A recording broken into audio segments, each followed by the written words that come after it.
Hello friends, நம்ம என்ன பார்க்க போகிறோம் அப்படின்னா அனாலிசிஸில் படிக்கிற ரெகுலேஷன் 2025 ஃபஸ்ட் செமஸ்டர் ஸ்டூடெண்ட்ஸ் உங்களுக்கான எக்ஸாம்ஸ் வந்து மோஸ்ட்லி கம்ப்ளீட் ஆயிருக்கும். ஒரு சில டிபார்ட்மெண்ட்ஸ்க்கும் 2 பேப்பர்ஸ் இருக்கலாம், ஆனால் மோஸ்ட்லி உங்களுக்கு கம்ப்ளீட் ஆயிடுச்சு. ஸோ இதுக்கப்புறம் நெக்ஸ்ட் வந்து எப்போ எங்களுக்கு ரீஓப்பன் இருக்கும், எங்களோட காலேஜ் நெக்ஸ்ட் செமஸ்டர் எப்போ ஓப்பன் பண்ணுவாங்க செகண்ட் செமஸ்டர் அப்படின்னு சொல்லி கேட்டுருந்தீங்க. ஸோ இது போக வந்து உங்களோட ரிசல்ட் இப்போ ஃபஸ்ட் செமஸ்டர் முடிச்சிருப்பீங்க, இதோட ரிசல்ட் எப்போ வரும் அப்படிங்கிற மாதிரி நிறைய ஸ்டூடெண்ட்ஸ் கேட்டீங்க. அதை பற்றி பார்க்கலாம். ஸோ அங்கே போகலாம். ஓகே ஃப்ரெண்ட்ஸ், ஃபர்ஸ்ட் ஆர்டர் தான் பார்த்தீங்க அப்படின்னா அனாலிசிஸில் படிக்கிற ரெகுலேஷன் 2025 ஸ்டூடெண்ட்ஸ். நான் இதை பற்றி ரெகுலேஷன் 2021 எக்ஸாம் முடிஞ்சோன்னு அப்லோட் பண்ணிட்டேன். இருந்தாலும் உங்களுக்கு தெரியாதுங்கிறனால நான் இன்னொரு சொல்லிடுறேன். ஸோ ஃபஸ்ட்டு உங்களுக்கு அகாடமிக் ஷெட்யூல் பப்ளிஷ் பண்ணிட்டாங்க. ஸோ அதனால் உங்களுக்கு ரீஓப்பன் எப்போ அப்படின்னா உங்களோட எக்ஸாம் முடிஞ்சதுலேருந்து கரெக்டாக ஜனவரி 5 வந்து ரீஓப்பன் பண்ணுறாங்க. அதாவது மண்டே வந்து ஓப்பன் பண்ணுறாங்க. ஸோ இது வந்து பொதுவாக உங்களுக்குமே பொருந்தும். ரெகுலேஷன் 21 உங்களோட சீனியர்ஸ் எல்லாருக்குமே வந்து 5ஆம் தேதி தான் வந்து ஓப்பன் பண்ணுறாங்க.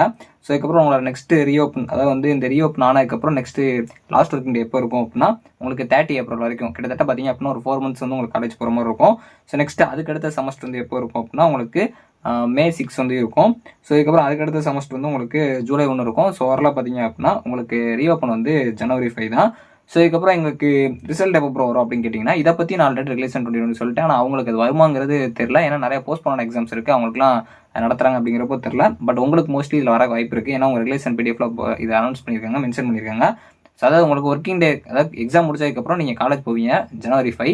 அதுக்கப்புறம் உங்களோட ஒர்க்கிங் டேஸ் வச்சு கால்குலேட் பண்ணுறப்போ அந்த 20 ஒர்க்கிங் டேஸ்க்குள்ளே உங்களுக்கு அந்த ரிசல்ட் பப்ளிஷ் பண்ணணும் அப்படிங்கிற மாதிரி சொல்லியிருக்காங்க.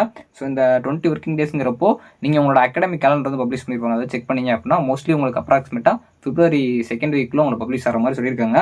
மோஸ்ட்லி உங்களுக்கு இந்த டைம் பேப்பர்ஸ் எல்லாமே கம்மியாக இருக்கனால மேபி உங்களுக்கு கரெக்ஷன்லாம் ஃபாஸ்ட்டாக பண்ணி இந்த 20 டேஸ்க்குள்ளே உங்களுக்கு ரிசல்ட் பப்ளிஷ் ஆக சான்ஸ் இருக்குது. அதாவது February 2nd வீக் 3rd வீக்குள்ளே மோஸ்ட்லி உங்களோட ரிசல்ட்ஸ் வந்து நம்ம எக்ஸ்பெக்ட் பண்ணலாம். ஸோ உங்களுக்கு இந்த அப்டேட் பிடிச்சிருக்குன்னு நினைக்கிறேன். தேங்க்ஸ் ஃபார் வாட்சிங்.